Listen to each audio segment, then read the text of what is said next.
우리는 죽음이라는 단어를 별로 좋아하지 않습니다. 죽음이라는 말을 꺼내면 다 두려워하고 꺼리고 회피하려고 하고, 죽음은 우리가 혐오하는 것이기도 합니다. 그러니까 죽음은 삶과 죽음의 경계선상에 놓여 있어서 참 우리는 죽음에 대해서 한 번도 경험해 보지 못했고, 그래서 죽음을 두려워합니다. 우리 다윗이 어렸을 때 아마 예존이만 했을지 모르겠어요. 예존이만 했을까 아니면 한 5살 됐을까, 말귀 알아듣고 대화를 좀 할 만할 때, 이제 그 잠잘 때 항상 그 이야기를 해줘야 잤어요. 뭐 흥부와 놀부 이야기라든가, 뭐 전래동화 이야기, 아니면 성경에 나오는 이야기든 어떤 이야기든 이렇게 잠잘 때 이야기를 하나 들려줘야 그래야 잠을 잤어요. 그래서 그 이야기가 이제 다 매일매일 얘기를 하다 보니까 얘기가 다 끝난 거예요. 이제 더 이상 아는 얘기가 없어요. 그래서 계속 흥부 이야기 더 해주라고 하고, 듣는 얘기를 또 듣고 또 듣고 그러는 거예요. 그래서 그냥 뭐 또 한 얘기도 다시 한번 들려주고, 그런데 어느 날 무슨 얘기를 하다가 죽음에 대해서 얘기가 나왔습니다. 모든 사람은 죽는다. 모든 사람은 언젠가는 죽는다. 죽으면 숨도 못 쉬고 심장이 멈추고 생각도 못하고 이제 땅에 묻어야 된다. 그랬더니 자려고 준비하고 있는데 갑자기 애가 갑자기 우는 거예요. 사람은 죽는다. 모든 사람은 다 죽는다. 그 소리를 듣고 훌쩍훌쩍 우는 거예요. 그래서 왜 이러나 깜짝 놀랐어요. 근데 애가 죽음에 대해서 처음, 죽음이라는 개념을 처음 이해를 한 거예요. 죽음에 대해서 처음 인식을 한 거예요. 충격을 받고 울더라고요. 그래서 그러면 우리 할머니도 죽느냐고 물어보는 거예요. 맞다고, 할머니도 돌아가신다고. 그랬더니 막 울었던 그 기억이 지금도 나요. 그러니까 우리가 죽음에 대해서 언제 처음으로 인식하는지 참 잘 모르겠어요. 집안에 키우던 개나 고양이가 죽었을 때 죽는구나, 아이들이 그때 죽음을 인식하는지, 아니면 집안에 할머니나 할아버지가 돌아가시는 것을 보고 사람은 죽는구나, 그런 것을 그럴 때 인식하겠죠. 어쨌거나 우리는 살면서 어느 순간 이야기를 통해서든지 아니면 뭐 장례식을 통해서든지 집에서 키우는 개나 고양이가 죽었을 때든지 죽음에 대해서 선명하게 인식을 해요. 아마 죽음이라는 개념을 처음 딱 들었을 때는 굉장히 놀라고 좀 무서울 수도 있고 충격을 받을 수도 있어요. 어쨌거나 우리는 죽음은 별로 이렇게 많이 떠올리고 싶은 주제는 아니고, 같이 설교 시간에 나누고 싶은 주제도 아니에요. 왜냐하면 생각하기에 너무 무겁고 너무 큰 주제예요. 그래서 죽음에 대해서 생각하면 괜히 우울해질 수도 있고, 그래서 우리가 죽음 이런 일은, 이런 개념은 이렇게 많이 이야기를 하지 않는 주제입니다. 근데 이제 오늘 저는 여러분과 함께 죽음의 권세에 대해서 얘기를 하고 싶은 거예요. 오늘 본문에는 죽음이라는 주제를 다루고 있어요. 그래서 본문에 죽음이라는 단어가 12번이나 나왔어요. 그러니까 죽다라는 단어가 12번 나오는데, 그 헬라어로는 3개의 단어로 나누었어요. 타나토스라는 단어, 죽다라는 뜻인데 2번 나왔고, 아포스네스코 9번 나왔습니다. 죽었다라는 말입니다. 드네스코, 죽어서 분리됐다, 그런 뜻인데 1번 나왔습니다. 그래서 직접적으로 죽음을 가리키는 단어가 12번 나오고, 죽음과 연관되는 표현도 또 많이 나와요. 잠들다 이런 표현이 3번 나오고, 무덤 4번 나오고, 뭐 죽은 자를 배로 묶었고, 이것도 다 죽음과 관련된 연관되는 이미지 아닙니까? 얼굴은 수건으로 쌌더라, 이것도 죽은 사람을 염했다는 죽음과 연관되는 표현들입니다. 우리는 죽음을 먼 훗날에 있을 어떤 그 막연한 일, 비현실적인 일로 생각합니다. 근데 오늘 성경이 우리에게 이 죽음에 대해서 말씀할 때 이 죽음은 우리가 삶과 죽음의 경계선상에서 어떤 사후의 세계로 넘어가는 어떤 관문을 말하지 않고 이 세상에는 죽음의 권세가 아주 안개처럼 깔려 있다는 것입니다. 그러니까 서울은 안개가 많이 끼지 않더라고요. 근데 제가 군산에서 전주까지 갈 때 김제라는 도시를 거쳐가야 되는데 그 도시는 이상하게 안개가 많이 꼈어요. 그래서 도로상에 안개가 막 끼면 모든 차들이 속도를 한 20km, 30km 천천히 가야 돼요. 비상등을 켜고. 왜냐하면 앞이 전혀 안 보여요. 그래서 그 구간에는 안개를 빨아들이는 그런 기계를 도로에 설치해 놨어요. 그러니까 안개가 자욱하게 끼면 그 안개를 그 도로가에 세워놓은 어떤 기계를 가지고 다 그 습기를 막 빨아들이는 거예요. 근데 안개가 자욱하게 끼면 정말 앞에 10m 앞에도 보이지 않습니다. 앞에 어떤 차가 비상등 켜고 깜빡깜빡하면서 가는 게 불만 보여요. 근데 이 세상에는 죽음의 권세가 안개처럼 자욱하게 깔려 있다는 거예요. 오늘 성경은 그런 얘기를 해요.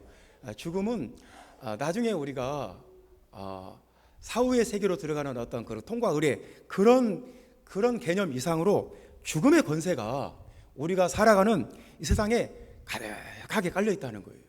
그 죽음의 권세가 우리 마음 속에도 들어오고 우리 인간관계 속에도 우리 교회 안에도 막 들어오려고 한다는 것입니다. 죽음의 권세, 이 죽음의 권세, 죽음의 영향력 막강하다는 거예요. 여러분 안개가 별것 아닌 것 같아도 안개가 자욱하게 끼어버리면 정말 절대로 자동차 할 때 운전할 때 절대로 제속도로 달릴 수가 없어요. 그리고 굉장히 신경이 예민해져요.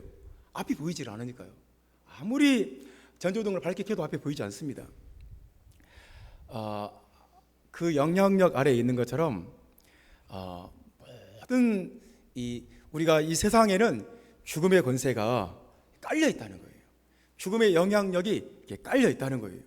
그래서 죽음의 권세가 역사할 때, 죽음의 권세가 이렇게 우리 속에 들어올 때 어떤 일이 벌어지는지 오늘 성경은 그 이야기를 하고 있습니다. 죽음의 권세가 내게 나를 지배할 때, 죽음의 권세가 내 삶을 지배할 때 어떤 일이 벌어지는가, 그 말씀을 오늘 본문은 우리에게 하고 있습니다. 첫 번째로 죽음의 권세가 우리에게 역사하면 어떤 일이 벌어지냐면 절망한다는 것입니다. 절망한다. 그러니까 우리가 어떤 일에 대해서 절망을 하게 되면 그것은 지금 죽음의 권세가 내 마음을 지배를 한 거예요. 죽음의 권세가 내 속에 파고 들어온 거예요. 죽음이 안개같이 내 앞을 가로막아버린 거예요. 앞이 보이지 않잖아요. 그래서 여러분, 여러분에게 절망의 세력이 여러분 마음속에 파고들지 않게 되기를 주님의 이름으로 축원합니다. 우리는 어떤 어려움이 있으면, 어떤 문제가 있으면 쉽게 절망해요. 그러니까 절망하기 위해서 미리 준비된 사람 같아요. 어떤 사소한 문제만 딱 닥쳐도 절망해요. 나는 안 돼. 시험 공부하다가 조금 어려운 문제 나오면 나는 힘들어. 나는 안 될 것 같아. 절망이 굉장히 우리가 절망에 쉽게 노출되어 있어요. 이상하게 우리는 절망을 잘해요. 다 끝났다. 이제 망했다. 이제 죽었다. 그러니까 절망은 굉장히 이게 특별한 현상입니다. 영적인 현상이에요. 절망한다 그러면 죽음의 권세가 우리 마음속에 역사한 거예요. 여러분 마음속에 절대로 절망이 들어오지 않게 되기를 주님의 이름으로 축원합니다. 예수 믿다가도 절망해요. 기도하다가도 절망하고, 하나님을 잘 믿다가도 절망해요. 결혼해서 부부 생활하다가도 절망해요. 이 사람과는 더 이상 안 되겠다. 절망해요. 근데 여러분, 절망하는 것은 성령의 역사도 아니고 부활이요 생명이신 예수님의 역사가 아닙니다. 우리는 힘들 때마다 절망하고 생각대로 안 될 때마다 그때마다 또 절망해요. 우리는 일상적으로 우리 조상들은 이런 그 언어 습관을 가지고 있었어요. 아이고 나 죽었네, 아이고 나 죽겠네. 그러니까 힘들 때마다 죽겠네, 못 살겠네, 못 하겠네. 부정적인 상황에서도 그런 말을 하고, 이제 그 말이 긍정적인 상황에서도 이제 죽겠네가 들어가는 거예요. 힘들어 죽겠네도 하지만 좋아 죽겠네. 그럴 때도 또 그냥 좋아 죽겠네. 그럴 때도 또 이 죽겠네가 들어가요. 그러니까 우리 한국 사람한테는 어떤 절망과 체념이 일상화되어 있는 것 같아요. 오늘 그 본문에 우리 4절 말씀 한번 읽어봅시다. 4절 말씀 다 같이 읽어보겠습니다. 예수께서 들으시고 이르시되 이 병은 죽을 병이 아니라 하나님의 영광을 위함이요 하나님의 아들이 이로 말미암아 영광을 받게 하려 함이라 하시더라. 자, 죽을 병이 아니다. 이 병은 죽을 병이 아니다. 이런 말씀, 이 말씀 우리가 주목해야 됩니다. 우리 한번 잘 생각을 해봅시다. 1절 말씀에 보면 어떤 병자가 있으니 그랬습니다. 그리고 2절 말씀에 보면 병든 나사로는, 3절 말씀에 보면 병들었나이다 그렇게 나오는 거예요. 그러니까 한번 생각을 해봅시다. 나사로가 건강하게 살다가 참 나사로는 건강했어요. 그래서 예수님의 제자들 12명의 제자들에게 숙소를 제공하기도 하고 음식을 대접하기도 하고 참 그렇게 남을 대접할 줄도 알고 남을 섬길 줄도 아는 아주 마음도 건강하고 육체도 건강한 사람이었어요. 어느 날 갑자기 병이 든 거예요. 어느 날 갑자기 이상한 병이 들었어요. 여러분, 건강하던 사람이 갑자기 아프면 그때 절망하기 쉽습니다. 왜 내가 아프지? 왜 나한테 이런 병이 생겼지? 마음이 심란해지고 마음이 답답해지면서 병이 딱 드는 순간 절망하기 쉬워요. 내가 무슨 죄를 지었길래, 내가 무슨 잘못이 있길래 내가 지금 몸이 아픈 거지? 절망하기 쉬워요. 그런데 이제 병이 든 사람은 그 병을 낫기 위해서 자기가 할 수 있는 모든 일을 다 합니다. 자기가 어떤 의사한테 찾아가면 그 병이 낫는다더라 거기 가요. 어떤 약을 먹으면 그 병 낫는다더라 그러면 그 약 먹어요. 자기가 할 수 있는 선에서 할 수 있는 일을 다 해봅니다. 그래도 차도가 없으면 또 절망해요. 왜 내가 이 약을 먹었는데도, 이 의사를 찾아가 봤는데도, 이런 치료를 해봤는데도 안 나을까? 또 절망해요. 나는 죽을 병인가 보다. 낫지 않는 병인가 보다. 절망해요. 그래서 이제 의사를 찾아가 봐도, 치료를 해봐도, 약을 먹어봐도, 할 수 있는 일을 다 해봐도 안 나으니까 이제 마르다가 이제 누이들입니다. 여동생들인데 강력한 중보 기도를 해요. 예수님한테 사람을 보내요. 지금 예수님이 유대를 떠나서 지금 요단강 건너편 옛날 구약 때는 모압 지방 땅으로 지금 도망가 계시는 건데 예수님한테 사람을 보내요. 중보 기도하는 거예요. 주님이 사랑하시던 나사로가 병들었습니다. 빨리 오십시오. 지금 강력하게 이 마르다와 마리아가 예수님한테 중보 기도를 하는 거예요. 빨리 오셔서 낫게 해주셔야 된다고. 그런데 예수님이 자꾸 그냥 막 불이 나게 오셔야 되는데 자꾸 딜레이 시키는 거예요. 자꾸 의도적으로 지연시키는 거예요. 그래서 6절 말씀 보면 나사로가 병들었다 함을 들으시고 그 계시던 곳에 이틀을 더 유하시고, 그냥 지금 나사로는 절체절명의 상황인데 숨이 넘어가는, 지금 언제 죽을지 모르는 아주 위독한 상황인데 예수님은 이틀이나 더 유하시고 기도 응답을 안 하시는 거예요. 이틀이나 더 머물러 버리는 거예요. 기도 응답을 안 해주시는 거예요. 자, 나사로가 얼마나 절망했을까요? 사람은 이럴 때는 진짜 절망해요.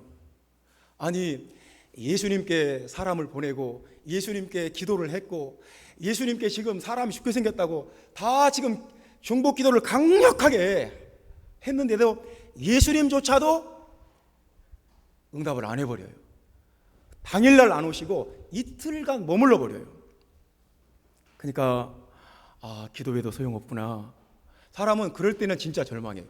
기도해도 소용없구나.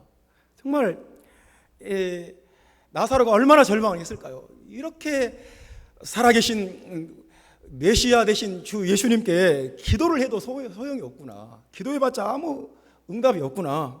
이제 나는 죽는 수밖에 없구나. 아마 나사로는 그 임종의 순간까지 절망했을 거예요. 아, 이제 내 숨이 멎는구나. 나를 이제 죽는구나. 절망 속에서 죽어갔을 거예요.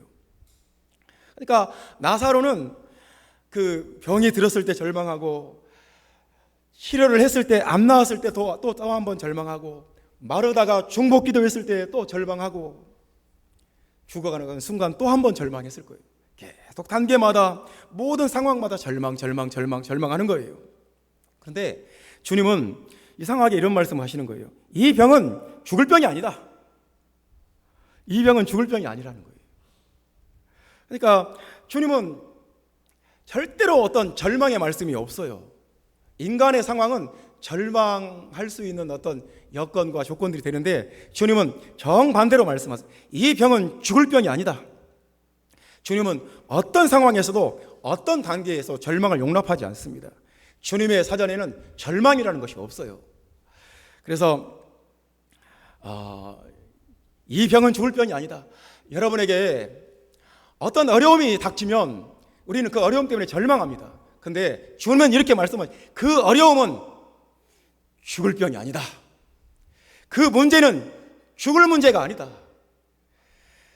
그 고난은 너를 죽이는 고난이 아니다. 그 괴로움은 너를 죽이는 괴로움이 아니다. 그 병은 죽을 병이 아니다. 그러니까 여러분, 우리가 절망 속에 잠겨 있다면 죽음의 권세가 나를 안개처럼 싹 덮어버린 거예요. 죽음의 권세가 내 마음과 내 생각과 내 몸 안에 가득 차 있는 거예요. 주님은 단 한 번도 절망을 용납하지 않는 분입니다. 여러분 안에 절망이 없기를 바랍니다. 우리는 너무너무 쉽게 절망해요. 어떤 사람은 남자친구와 헤어졌습니다. 절망해요. 그래서 정신질환이 생긴 사람 봤어요. 어떤 자매님이, 제가 신학생 때 어떤 시골 교회에 집회하러 따라갔어요. 근데 그 교회에 어떤 그 정신이 이상해진 자매님이 있는 거예요. 되게 얼굴도 예쁘고, 근데 정신이 이상해져 가지고 자꾸 시도 때도 없이 웃고 이상한 행동을 하는 거예요. 그래서 그분 그 병 낫도록 막 기도를 막 열심히 했습니다. 열심히 기도했는데 물어봤어요. 저 젊은 자매님이, 저 예쁜 자매님이 왜 저렇게 되었습니까? 그랬더니 남자친구하고 헤어진 뒤로 이상해졌다는 거예요. 그러니까 사람은 마음이 너무너무 약해요. 그래서 남자친구와 헤어지는 상황에서도 마음의 상처를 받고, 어떤 삶의 의욕과 삶의 어떤 믿음과 그 모든 것을 끈을 놔버려요. 그리고 죽고 싶다. 이제 죽어야지. 나는 내 삶을 끝났어. 절망하면 마귀가 틈타기 딱 좋아요. 절망하면 귀신이 역사하기 딱 좋아요. 근데 우리는 어떤 상황이 닥치면 쉽게 마음이 무너져 버려요. 절망해 버려요. 여러분, 절망은 죽음의 권세인 것을 우리가 알아야 됩니다. 여러분 마음속에 절망이 없게 되기를 주님의 이름으로 축원합니다. 우리는 나쁜 말 들으면 절망합니다. 요즘 목사님 설교가 별로 은혜가 없어. 그런 말을 제가 듣잖아요. 그러면 그날 하루 종일 기분이 안 좋아요. 나는 설교를 못하나 보다.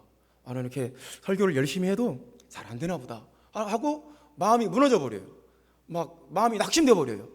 그렇다고 해서 여러분 저한테 좋은 말만 해주라는 게 아니에요. 사람이 낙심하기, 절망하기 쉬운 존재라는 거예요. 우리가 누군가가 나에 대해서 뒤에서 험담했다 그러면 굉장히 마음이 힘들고 그것 때문에 낙심하기가 쉬워요.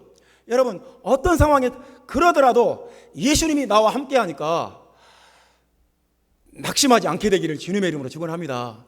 그러니까 우리가 죽음의 권세를 붙잡으면 절망해요. 예수님이 나와 함께 하신다. 내가 예수님을 붙잡고 예수님이 나를 도와주신다. 절대로 절망하지 않아요. 여러분, 절망하지 않게 되기를 주님의 이름으로 축원합니다. 내가 좀 기분이 안 좋고 오늘 날씨가 좀 꿀꿀해요. 그래서 사람이 우울해지고 뭔가 삶의 의욕이 사라지고 마음이 날씨만 안 좋아도 또 사람이 자기 몸의 컨디션만 안 좋아도 또 쉽게 절망해요. 그래도 주님은 나를 사랑하신다.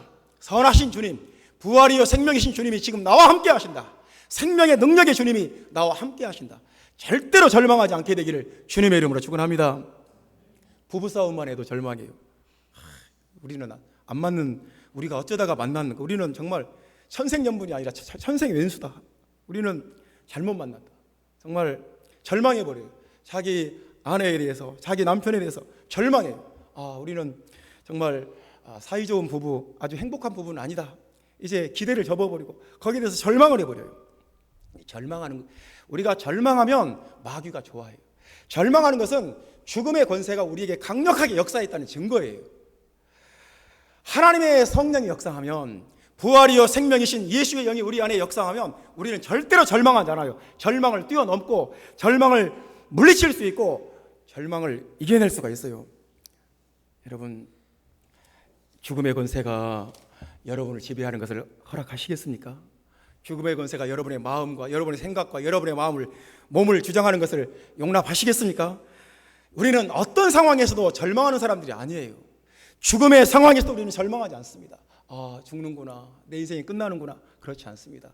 주님과 함께 새로운 삶이, 더 영원한 삶이, 더 영광스러운 삶이 시작되는구나. 내가 내 육신은 내려놓고 내 영은 주님과 함께 영생복락을 누리는 새로운 삶이 시작되는구나. 죽음의 순간에도 절망하지 않는 것이 그리스도인이에요. 여러분, 병들었을 때도 절망하지 말고, 실망했을 때도 절망하지 말고, 실패했을 때도 절망하지 말고, 뜻대로 안 될 때에도 절망하지 말고, 어떤 상황에서도 절망하지 않게 되기를 주님의 이름으로 축원합니다. 부활이요 생명이신 예수님이 내 안에 계시니까 우리 절망을 이길 수 있어요. 죽음의 권세가 우리 안에 파고들면, 죽음의 권세가 역사하면 두 번째로 불신하고 의심한다는 것입니다. 의심하고 불신한다. 그러니까 다시 말하면 믿지 않는다는 거예요. 안 믿어요. 잘 안 믿어요. 우리 16절 말씀 다 같이 읽어봅시다. 16절 말씀 다 같이 읽습니다. 디드모라고 하는 도마가 다른 제자들에게 말하되 우리도 주와 함께 죽으러 가자 하니라. 그러니까 예수님이 15절 말씀에 뭐라고 말씀했냐면, 내가 거기 있지 아니한 것을 너희를 위하여 기뻐하노니 이는 너희로 믿게 하려 함이라. 그러나 그에게로 가자. 나사로가 죽었느니라. 그러면서 내가 나사로에게 빨리 가지 않은 것을 참 오히려 기뻐한다. 왜냐하면 나사로의 죽음을 통해서 너희들에게 믿음을 키워주려고, 너희들에게 믿음을 줄 수 있기 때문에 믿음을 주려고, 너희들이 믿게 하려고, 그래서 내가 그 결과를 보기 때문에 오히려 기뻐한다. 하지만 이제는 가자. 그랬더니 이 도마가 우리도 주와 함께 죽으러 가자. 나사로도 죽고 그렇게 예수님한테 예수님을 잘 섬기고 우리에게 좋은 일을 많이 한 나사로가 죽었는데, 그렇게 예수님이 사랑하던 사람도 죽었는데 우리도 그냥 죽자. 그러니까 예수님 믿는 것이 별로 의미 없다. 예수님 믿어봤자 별로 소용없다. 그런 어떤 불신이 가득한 말로 저는 해석을 했어요. 그래서 그 도마의 이 말 속에는 어떤 불신의 마음이 가득 들어있어요. 어떤 의심하는 마음이 가득 들어있어요. 그래요. 예수님이 우리에게 어떤 것을 보여주실지 기대가 돼요. 우리는 주님과 함께 죽음의 권세를 이기고 부활이요 생명이신 예수님과 함께 우리는 새로운 능력을 맛볼 것이고 세상에서 한 번도 보지 못한 것을 보게 될 것입니다. 그걸 믿습니다. 주님이 우리에게 더 믿음을 더해 주실 것이 기대가 됩니다. 그런 마음이 아니라, 그래요, 우리도 주님과 함께 가서 주님이 유대로 가면 돌 맞아 죽을 가능성도 있는데 같이 죽지 다 끝났다. 예수 믿는 것이 별로 의미가 없다. 그런 어떤 의심하는 마음이 가득 들어있는 마음이에요. 그러니까 오늘 본문에 보면 예수님이 자꾸 이런 말씀을 하시는 거예요. 도마에게 내가 너희로 믿게 하려 함이다. 그런 말씀을 하시고, 또 25절에 보면 믿는 자는 죽어도 살겠고, 26절에도 나를 믿는 자는 영원히 죽지 않는다. 이것을 내가 믿느냐 자꾸 확인을 해요. 그리고 40절 말씀에 보면 내가 믿으면 하나님의 영광을 보리라 하지 않느냐. 그러니까 주님은 자꾸 믿음을 요구를 하시는 거예요. 내가 너희들을 믿게 하려고 한다. 네가 믿느냐? 네가 믿으면 하나님의 영광을 볼 것이다. 나를 믿는 자는 죽어도 살겠고 살아서 나를 믿는 자는 영원히 죽지 않는다. 제발 믿어라. 믿음을 가져라. 하나님이 너에게 주시는 그 믿음을 받아라. 오늘 본문에 보면 도마도 의심하고 불신하고 마르다도 주님 앞에 이렇게 말씀합니다. 23절 말씀 보면 23절 말씀 보면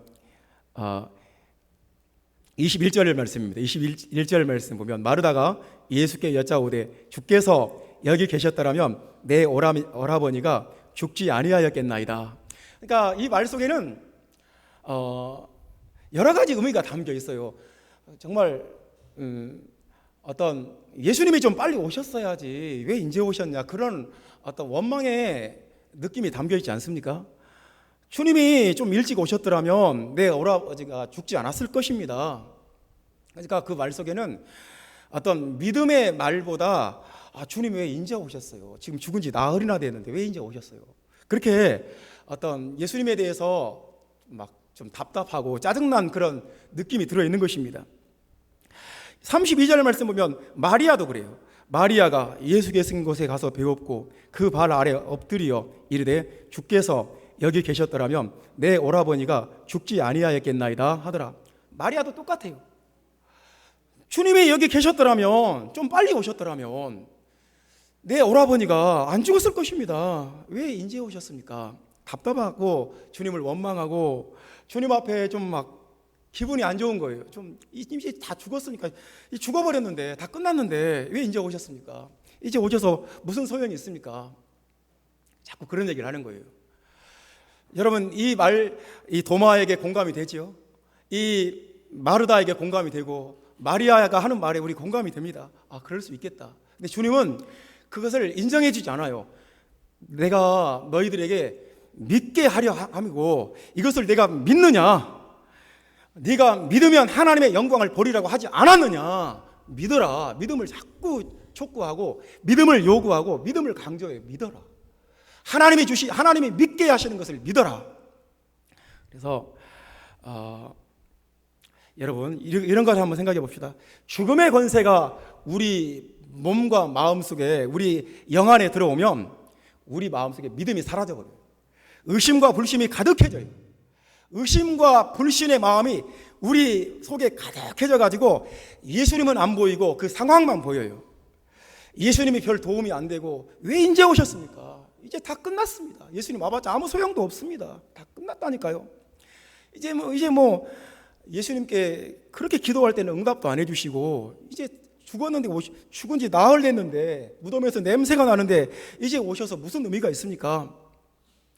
그러니까 이 자포자기의 어떤 말, 이 불신과 의심의 마음이 그들 마음속에 가득한 것입니다.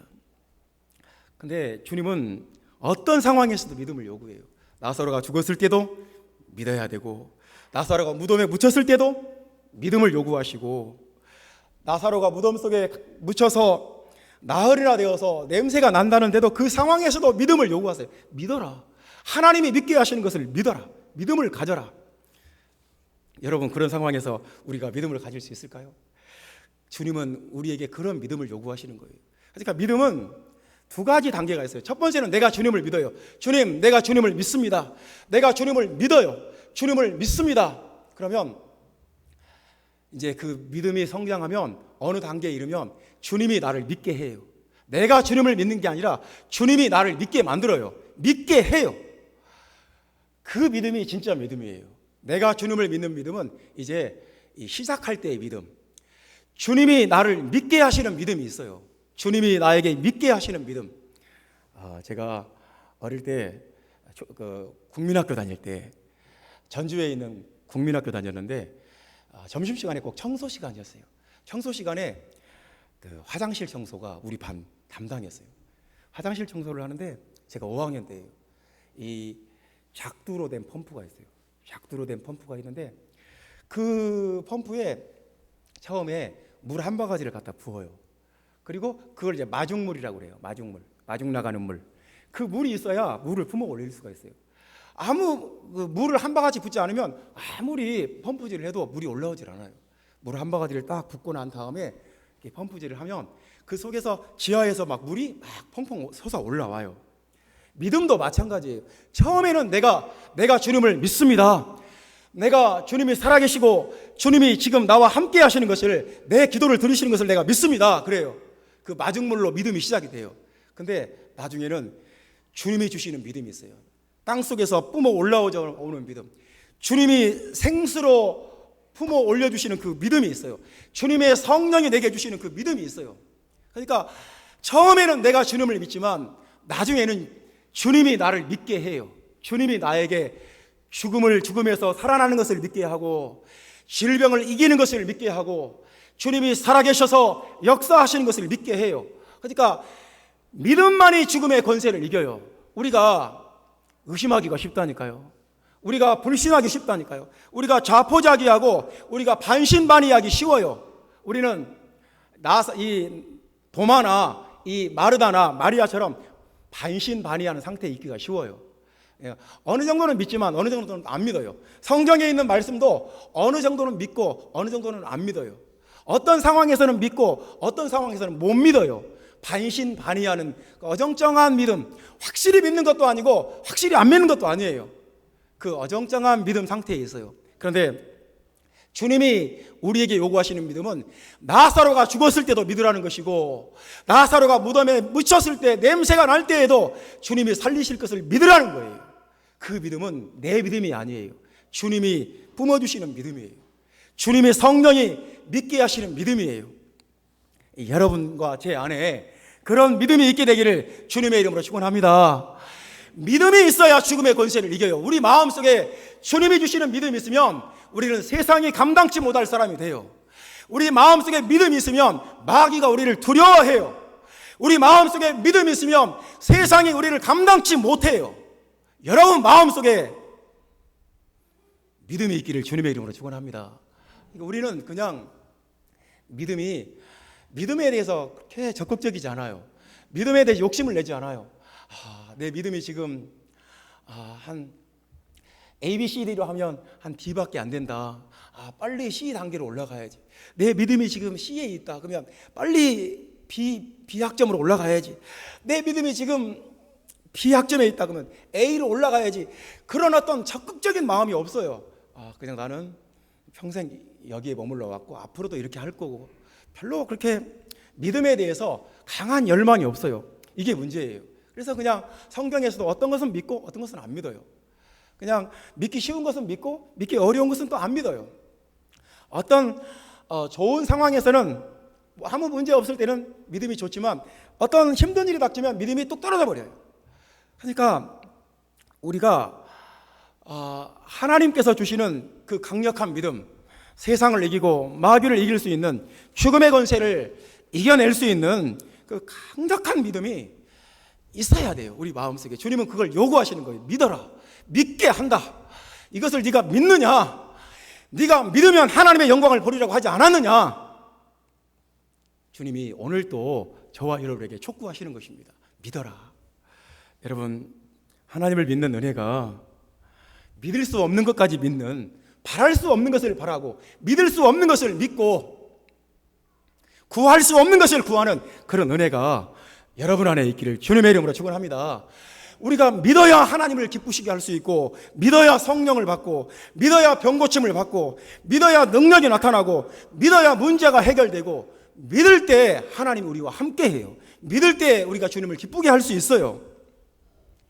죽음의 권세를 이기는 유일한 능력이 우리의 믿음이에요.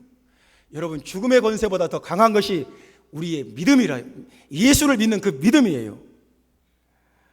여러분, 의심과 불신 가운데 있을 때 죽음의 권세가 내 마음속에 강하게 역사하고 있는 거예요. 여러분 속에 믿음이 역사하게 되기를 예수님의 이름으로 축원합니다. 세 번째 말씀입니다. 죽음의 권세가 우리 안에 역사하면 죽음에게 종노릇한다, 그 말입니다.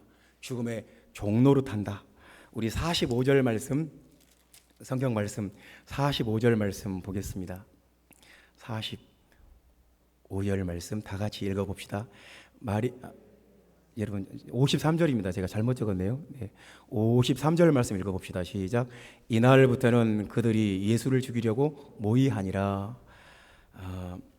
이제 45절에 보면 많은 유대인들이 그를 믿었습니다. 죽은 나사로가 부활한 것을 보고 모든 사람들이 예수를 믿었어요. 근데 그 상황을 보고 이건 아닌데, 이러면 절대로 안 되는데, 그런 사람들이 있었어요. 47절에 보면 대제사장들과 바리새인들은 지금 모든 사람들이 예수를 믿으면 큰일 나는 거예요. 이게 안 되는 거예요. 그러니까 그 사람들은 이런 거예요. 예수가 살면 내가 죽는다. 예수가 죽어야 내가 산다. 이런 그들의 사고방식은 딱 그래요. 아주 단순해요. 그래서 이 사람들은 죽음의 권세에 종로로 사는 사람들이었어요. 죽음의 앞잡이 노릇하는 사람들. 죽음의 권세가 시키는 대로 해요. 예수를 죽일 모의를 꾸며라. 모의를 하고. 57절에 보면 이는 대제사장들과 바리새인들이 누구든지 예수 있는 곳을 알거든 신고하여 잡게 하라 명령하였습니다. 예수님을 수배자 명단에 올렸어요.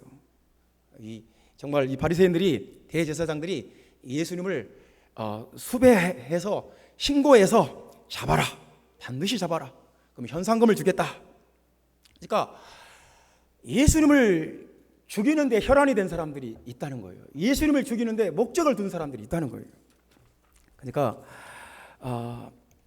이 세상에는 죽음의 권세가 대제사장들과 바리새인들 마음속에 들어갔어요. 예수를 죽여라. 예수를 죽여야 네가 산다. 그렇게 역사를 하니까 이들이 예, 알겠습니다. 제가 그렇게 하겠습니다. 시키는 대로 하겠습니다. 그러니까 우리가 어떤 대결적이고 투쟁적 관점을 가지고 그런 마인드를 가지고 있으면 죽음의 권세가 나를 시켜먹어요. 죽음의 권세가 나를 종으로 부려먹어요. 내가 시키는 대로 해. 예수 죽여. 예수 잡아와. 이 죽음의 권세에 종노릇하는 그런 사람들이 되어버리는 거예요. 그러니까 남을 죽여야 내가 산다. 남이 죽어야 내가 산다. 그런 마음으로 우리가 살게 되면 우리는 일평생 죽음의 권세에 종노릇하게 돼요. 우리가 일평생 누군가를 지독하게 증오하고 미워하고 있다. 내가 누군가를 미워할 때 나는 이미 마음속으로 살인한 거예요. 살인. 성경은 그렇게 말했어요. 그러니까 나는 그럴 때 죽음의 권세에 종노릇하고 있는 거예요. 이상하게 우리는 남을 축복하기보다 저주하기 잘하고, 남을 헐뜯기 잘하고, 시기하고 다투기 잘하고. 자, 우리가 이럴 때도 있어요. 하지만 여기에 그냥 이것이 아예 중독되어 가지고 그냥 입만 열면 남을 헐뜯고, 입만 열면 시기하고 다투고, 입만 열면 남을 저주하고 죽일 모의를 꾸미고, 이러면 지금 그 사람은 죽음의 권세에 종노릇하고 있는 거예요. 죽음의 권세가 그 마음속에 역사하는 정도가 아니라 죽음의 권세에 앞잡이 노릇을 하는 거예요. 평생 죽음의 권세가 시키는 대로 하다가 결국 자기도 죽어요. 망해요. 멸망해요. 야고보서 3장 14절 말씀 보면 우리 마음속에 우리가 이 귀신과 세상과 정욕의 노예가 될 수 있대요. 근데 그것을 어떻게 아냐면 우리 마음속에 이런 마음이 있으면 그 사람은 이 세상적인 마음, 정욕적인 마음, 마귀적인 마음이 그 사람을 지배하고 있는 거래요. 어떤 마음? 독한 시기와 다툼이 있으면 자랑하지 마라 그랬습니다. 우리 마음속에 독한 시기와 다툼, 남을 죽이고 싶은 마음, 남을 미워하는 마음, 비방하고 악담하고 저주하는, 너를 죽이고라도 내가 잘 되겠다는 그런 악한 마음이 있으면 이 사람은 지금 마귀에게 사로잡힌 것이고 세상의 정욕에 붙잡힌 것이라는 거예요. 죽음의 권세가 그 사람을 지배하고 있는 거예요. 죽음의 권세가 그 사람을 주장하고 있는 거예요. 여러분, 우리 마음속에 이런 생각들이 있다면 끊어야 돼요. 예수 그리스도의 이름으로 이 악한 마음을 내가 끊는다. 물러가라. 내 마음속에 예수님의 마음이, 주님이 내 안에 계시면, 주님이 내게 역사하면, 부활이요 생명이신 예수님이 내 안에 역사하면, 우리 35절 말씀 봅시다. 35절 말씀 보면 아주 위대한 말씀이 있습니다. 11장 35절 말씀 보면 예수께서 눈물을 흘리시더라. 주님은 막 이 죄 많은 인간들을 막 저주하고 비난하고 막 저주를 퍼붓고 너희들이 지은 죄 때문에 다 망할 것이다, 그렇게 하지 않았습니다. 그냥 인간의 실존과 인간의 죽음 앞에 부패하고 죽음 앞에 썩을 수밖에 없는 영육간에 마찬가지예요. 영육간에 고통받는 인간의 실존 앞에 눈물을 흘리셨어요. 그냥 예수님은 불쌍히 여기시고 우셨어요. 예수님의 그 눈물이 그 인간의 마음속에 있는 그 독한 시기와 다툼을 다 녹여버려요. 그러니까 눈물이 긍휼히 여기고 불쌍히 여기는 마음이 죽음의 권세를 이겨요. 우리가 누군가를 죽일 마음을 품고 있다거나 미워하는 마음을 품고 있다거나 시기하고 다투고 헐뜯고 비방하고 아주 악담하는 마음을 내가 갖고 있다면, 용서하지 않는 마음을 갖고 있다면 지금 죽음의 권세가 시키는 대로 하고 있는 거예요. 그게 절대로 예수님의 뜻이 아니에요. 예수님의 역사가 아니에요.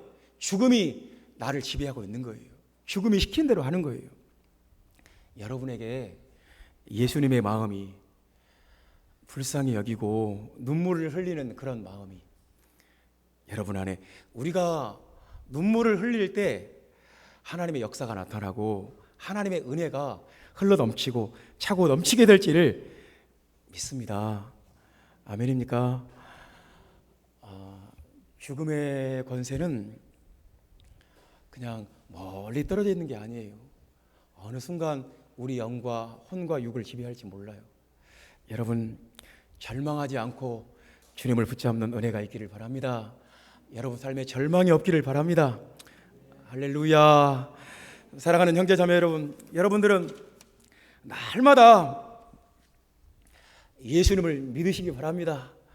예수님이 믿게 하시는 것을 믿는 은혜가 있기를 바랍니다. 그냥 내가 믿고 싶은 만큼만 믿지 않고 예수님이 믿으라는 만큼까지 믿는 그런 은혜가 있기를 바랍니다. 여러분, 절대로 마귀에게 종노릇 하지 말고 죽음의 권세가 시키는 대로 살지 말고 하나님의 성령의 인도하심 따라 사시기를 주님의 이름으로 축원합니다. 기도하겠습니다.